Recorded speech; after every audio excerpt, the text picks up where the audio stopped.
राधे राधे भक्तों, आज हम श्रीमद् भगवत गीता के 8वें अध्याय के महात्म्य का श्रवण करेंगे। आइए चलिए शुरू करते हैं। श्री भगवान शिव कहते हैं, देवी अब 8वें अध्याय का महात्म्य सुनो। उसके सुनने से तुम्हें बड़ी प्रसन्नता होगी। लक्ष्मी जी के पूछने पर भगवान विष्णु ने उन्हें इस प्रकार अष्टम अध्याय का महात्म्य बतलाया था। दक्षिणी में अमर्दकपुर नामक एक प्रसिद्ध नगर है। वहाँ भाव शर्मा नामक एक ब्राह्मण रहता था। उसने वेश्या को पत्नी बनाकर रखा था। वह मांस खाता, मदिरा पीता, श्रेष्ठ पुरुषों का धन चुराता, प्राय स्त्रियों से व्यभिचार करता और शिकार खेलने में दिलचस्पी रखता था। वह बड़े भयानक स्वभाव का था और मन में बड़े बड़े हौसले रखता था। एक दिन मदिरा पीने वालों का समाज जुटा था। उसमें भाव शर्मा ने भर पेट ताड़ी पी, खूब गले तक उसे चढ़ाया। अतः अजीर्ण से अत्यंत पीड़ित होकर वह पाप आत्मा कालवश मर गया और बहुत बड़ा ताड़ का वृक्ष हुआ। उसकी घनी और ठंडी छाया का आश्रय लेकर ब्रह्म राक्षस भाव को प्राप्त हुआ। कोई पति पत्नी वहां रहा करते थे। उनके पूर्व जन्म की घटना इस प्रकार है। एक कुशीबल नामक ब्राह्मण था जो वेद वेदांग के तत्वों का ज्ञाता, संपूर्ण शास्त्रों के अर्थ का विशेषज्ञ और सदाचारी था। उसकी पत्नी का नाम कुमति था। वह बड़े खोटे विचार की थी। वह ब्राह्मण विद्वान होने पर भी अत्यंत लोभवश अपनी स्त्री के साथ प्रतिदिन भैंस, कालपुरुष और घोड़े आदि बड़े दानों को ग्रहण किया करता था, परंतु दान में मिली हुई कौड़ी भी दूसरे ब्राह्मणों को नहीं देता था। वे ही दोनों पति पत्नी कालवश मृत्यु को प्राप्त होकर ब्रह्म राक्षस हुए। वे भूख और प्यास से पीड़ित हो इस पृथ्वी पर घूमते हुए उसी ताड़ वृक्ष के पास आए और उसके मूल भाग में विश्राम करने लगे।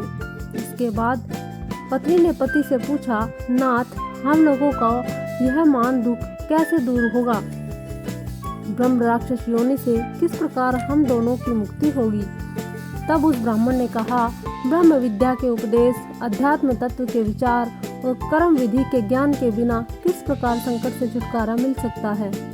यह सुनकर पत्नी ने पूछा कि तद ब्रह्मा किम अध्यात्म किम कर्म पुरुषोत्तम, अर्थात पुरुषोत्तम वह ब्रह्म क्या है, अध्यात्म क्या है और कर्म कौन सा है?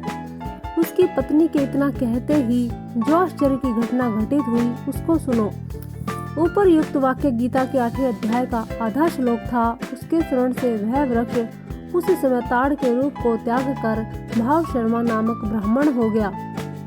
तत्काल ज्ञान होने से विशुद्ध चित होकर वह पाप के चोले से मुक्त हो गया तथा उस आधे श्लोक के ही महात्म्य से वे पति पत्नी भी मुक्त हो गए। उनके मुख से दैवात ही 8वें अध्याय का आधा श्लोक निकल पड़ा था। तदंतर आकाश से एक दिव्य विमान आया और दोनों पति पत्नी उस विमान पर आरूढ़ होकर स्वर्ग लोक को चले गए। वहाँ का यह सारा वृतांत अत्यंत आश्चर्यजनक था। उसके बाद उस बुद्धिमान ब्राह्मण भाव शर्मा ने आदर पूर्वक उस आधे श्लोक को लिखा और देव जनार्दन की आराधना करने की इच्छा से वह मुक्तिदायिनी काशीपुर में चला गया। वहाँ उस उदार बुद्धि वाले ब्राह्मण ने भारी तपस्या आरंभ की।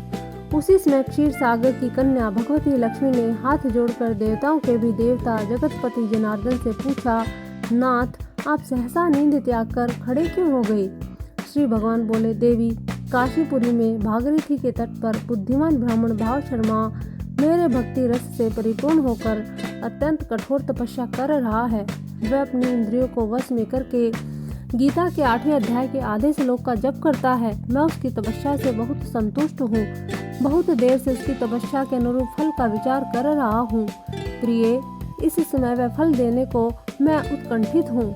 पार्वती जी ने पूछा, भगवान श्री हरि सदा प्रसन्न होने पर भी जिसके लिए चिंतित हो उठे थे, उस भगवत भक्त भाव शर्मा ने कौन सा फल प्राप्त किया? श्री महादेव जी बोले, देवी, द्विज श्रेष्ठ भाव शर्मा प्रसन्न हुए भगवान विष्णु के प्रसाद को पाकर अत्यंत सुख को प्राप्त हुआ और उसके अन्य वंशज भी जो नरक यातना में पड़े थे उसी के शुद्ध क्रम से भगवत धाम को प्राप्त हुए।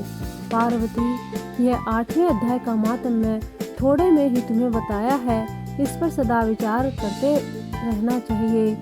बोलो बाके बिहारी नंदलाल की जय।